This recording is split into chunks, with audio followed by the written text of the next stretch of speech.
TDP Janasena గెలిస్తే CM ఎవరవుతారు అనే ఒక క్వశ్చన్ ఉన్నప్పుడు ఆబ్వియస్లీ సిబిఎన్ గారే అవుతారు అని చెప్పేసి అన్నారు. కానీ ఈ మధ్య మనం వింటున్నది ఏంటంటే 2.5 years పీకే, 2.5 years సిబిఎన్ అన్నట్టుగా మాట్లాడుకున్నారు. దీని గురించి అంటే ఒకటండి, ఇప్పుడు పొత్తు సీట్లు డిస్ట్రిబ్యూషన్ అవ్వలేదు. సీఎం అనేది కొంచెం ఏ పార్టీకి ఎన్ని సీట్లు డిసైడ్ చేయకుండా తగిన మెజారిటీ లేకుండా చాలా కష్టం అవుతుంది ఫస్ట్ థింగ్.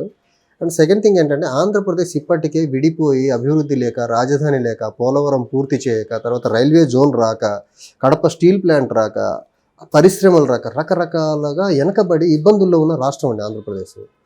రాష్ట్రం యొక్క ఇంట్రెస్ట్లు ముందు పెట్టాలి కానీ ముఖ్యమంత్రి పంచుకుంటారా, ముఖ్యమంత్రి ఎవరవుతారు, వీళ్ళకు మెయిన్ అదేనండి. ఈ పార్టీలకి ముఖ్యమంత్రి కుర్చీ ఇంపార్టెంట్ తప్ప రాష్ట్రం రాష్ట్ర ప్రయోజనాలు అయితే వీళ్ళకి అసలు పట్టదు. అందుకని నేను ప్రజలకి మీ స్టూడియో ద్వారా విజ్ఞప్తి చేసేది ఒకటే, వీళ్ళు కుర్చీల కోసం కొట్లాడుకునే వాళ్ళు, వీళ్ళు రాష్ట్ర అభివృద్ధి వీళ్ళకి పట్టదు. దయచేసి ఒకసారి ఆలోచించి రాష్ట్రం కోసం, రాష్ట్ర హితం కోసం పనిచేయాలని ముందుకొచ్చిన జై భారత్ పార్టీని అందరూ పెద్ద మనసుతో ఆలోచించి మాకు మద్దతుగా నిలిస్తే రాష్ట్రం ముందుకెళ్తుంది. రాష్ట్రం పురోగమిస్తే సమాజం బాగుపడుతుంది. సమాజం బాగుపడితే మనం అందరం బాగుంటాము. కొన్ని కుటుంబాలు కాదు, లేకపోతే 2-3 వ్యక్తులు ముఖ్యమంత్రుల కోసం కుర్చీల కొట్లాటగా రాజకీయాన్ని మారుస్తున్నారు. ఈ ట్రాప్లో మీరు పడకుండా నిజాయితీగా ఆలోచించి ప్రలోభాలకు లొంగకుండా ఈసారి ఎన్నికల్లో మీ తీర్పు ఇవ్వాలని నేను కోరుకుంటున్నాను. సరే, ఇప్పుడు మరి మీ పార్టీ ఏ స్థానాల్లో నిలబెట్ట మా పార్టీ ఇప్పటికైతే 175 అసెంబ్లీ కాన్స్టిట్యున్సీస్లో 25 పార్లమెంట్ సెగ్మెంట్స్లో పోటీ చేయబోతుందండి. ఓకే, అంటే ఆల్రెడీ క్యాండిడేట్ ఫిక్స్ అయిపోయారా? అర్జీలు పెట్టుకుంటున్నారు, రకరకాల సెక్షన్స్ ఆఫ్ ద పీపుల్ కలుస్తున్నారు, పోటీ చేస్తామని ఇంట్రెస్ట్ చూపుతున్నారు. వాళ్ళ బయోడేటాస్ అన్ని తెప్పించుకొని స్క్రూటినీ జరుగుతుంది. అన్ని స్థానాల్లో పోటీ చేస్తామండి. అంటే జనరల్గా ఇప్పుడు మనము రాజకీయాలు అంటేనే ఇప్పుడు పదవుల్లోకి ఇప్పుడు రౌడీ షీటర్లు ఎక్కువ వస్తున్నారు. ఇప్పుడు మనం కొడాలని అంటారు, చాలామందిని అంటారు, పేని నాని కానీ వీళ్ళంతా రౌడీలు అని. అలా రౌడీ బ్యాక్గ్రౌండ్ లేకుండా తీసుకునే అవకాశాలు ఏమైనా ఉన్నాయంట? ఖచ్చితంగా మా అధ్యక్షుల వారు కొన్ని విషయాల్లో చాలా క్లియర్గా ఉంటారండి. ఇలాంటి ఫిల్తీ లాంగ్వేజ్ మాట్లాడేవాళ్ళని, భూ కబ్జాలు చేసిన వాళ్ళని, అక్రమ మద్యం వ్యాపారం చేసేటోళ్ళని, ఇసుక దందాలు చేసేవాళ్ళని, ఈ అక్రమార్కులు మా దగ్గరకు వచ్చేదానికి కూడా నాకు తెలిసి వాళ్ళు సాహసం చేయరు. వచ్చినా కానీ వాళ్లకు సీట్లు ఇచ్చి వాళ్ళకు కొంచెం బెటర్ ప్లేస్మెంట్స్లో వాళ్ళని కూర్చోబెట్టే పరిస్థితులు మా దగ్గర ఉండవండి. మా దగ్గర సమాజ హితం కోరుకునే వాళ్ళు, సమాజం కోసం పనిచేసేవాళ్ళు, రాష్ట్రాన్ని అభివృద్ధి పరంగా ముందుకు తీసుకెళ్లాలనే భావన ఉండే వాళ్ళు ఎక్కువ మంది ఉంటారు. మీరు చెప్పిన పేర్లు అలాంటి వాళ్ళు కానీ, లేకపోతే నేను చెప్పినట్టు భూబకాసురులు కానీ, లేకపోతే ఇసుకను దోచేసేవాళ్ళు కానీ, మద్యం వ్యాపారాలు చేసేవాళ్ళకి మా దగ్గర దరిదాపుల్లో ప్లేస్ ఉండదండి.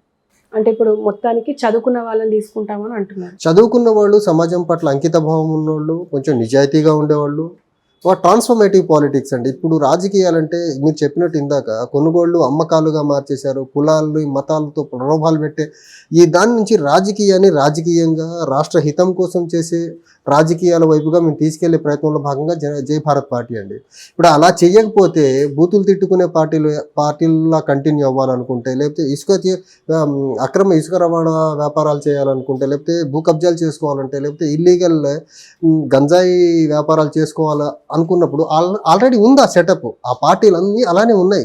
కొత్తగా మేము దానికి భిన్నంగా చేయకపోతే పార్టీ పెట్టాల్సిన అవసరం మాకేముంది? సో మేము వాటన్నిటికీ భిన్నంగా అక్రమ మద్యం కానీ, అక్రమ ఇసుక కానీ, లేకపోతే భూదందాలు కానీ, గంజాయి సాగు కానీ, వీటన్నిటికీ భిన్నంగా, వీటన్నిటికీ దూరంగా ఒక సుస్థిరమైన అభివృద్ధి, సుస్థిరమైన పాలనతో కూడుకున్న రాజకీయాలు చేసేదానికి మేము ముందుకు వచ్చాము.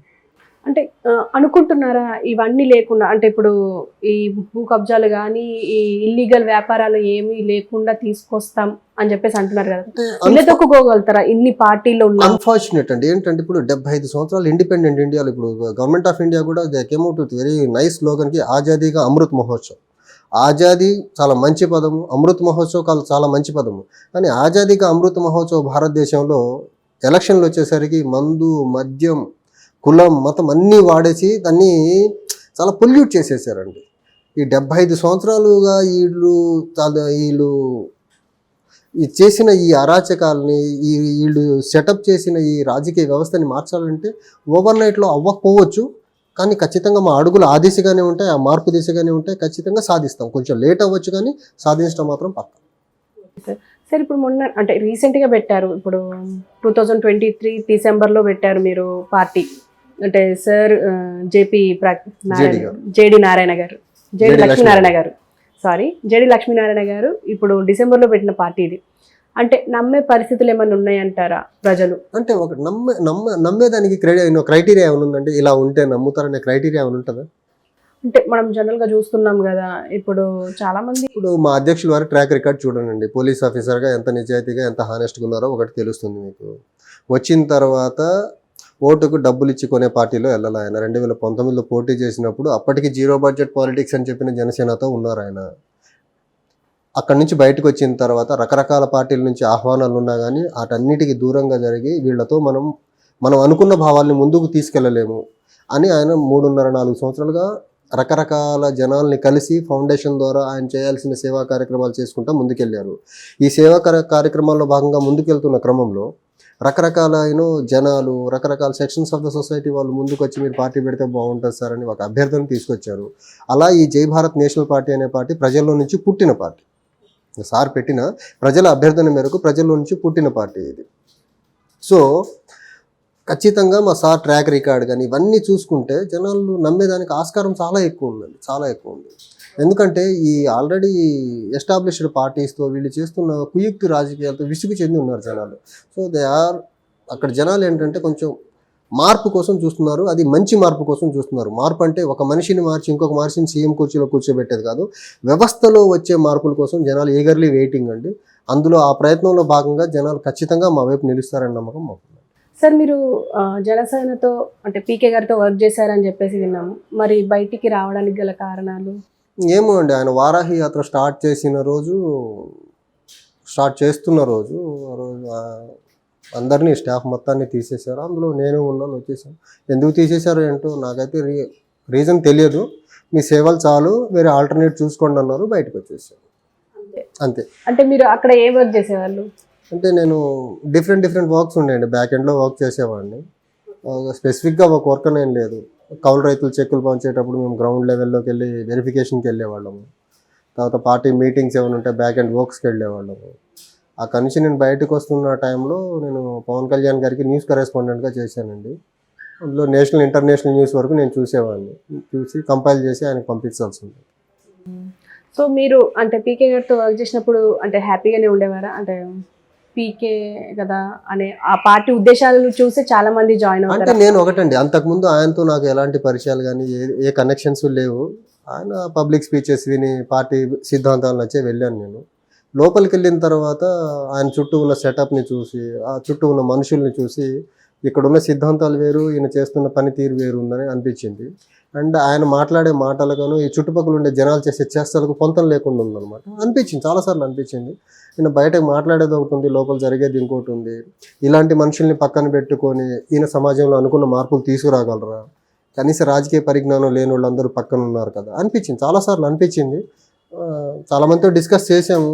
యాక్చువల్గా 2022 డిసెంబర్లోనే నేను వచ్చేద్దాం అనుకున్నాను యాక్చువల్గా అక్కడ నుంచి. బట్ వేరే కొలీగ్ ఒక అతను లేదు ఉండు పని చేయి, ఒకసారి ఆయనతో కలిసి మాట్లాడి చెప్పేసి వెళ్ళిపోన్నారు. సో ఇంకొక 6 months అలా వెయిట్ చేసాం, మీలో వాళ్ళే పంపించేశారు బయటికి. సార్ ఇప్పుడు జేడి లక్ష్మీనారాయణ గురించి అండ్ మన పార్టీ జై భారత్ నేషనల్ పార్టీ గురించి ఫైనల్గా మీరు ఏం చెప్పాలనుకుంటున్నారు? ఒకటండి, ఇప్పుడు ఆంధ్రప్రదేశ్లో ప్రస్తుతం ఉన్న పార్టీలు అన్నీ వాళ్ళు కుర్చీల కోసం కొట్లాడుకుంటున్నాయి తప్ప రాష్ట్ర అభివృద్ధి కోసం కొట్లాడట్ల. రాష్ట్ర ప్రజల్ని ఆర్థిక స్వావలంబనగా స్వతహాగా వాళ్ళ కాళ్ళ మీద వాళ్ళని ఆర్థికంగా నిలబెట్టే ప్రయత్నంలో భాగంగా అయితే చేయట్లేదు.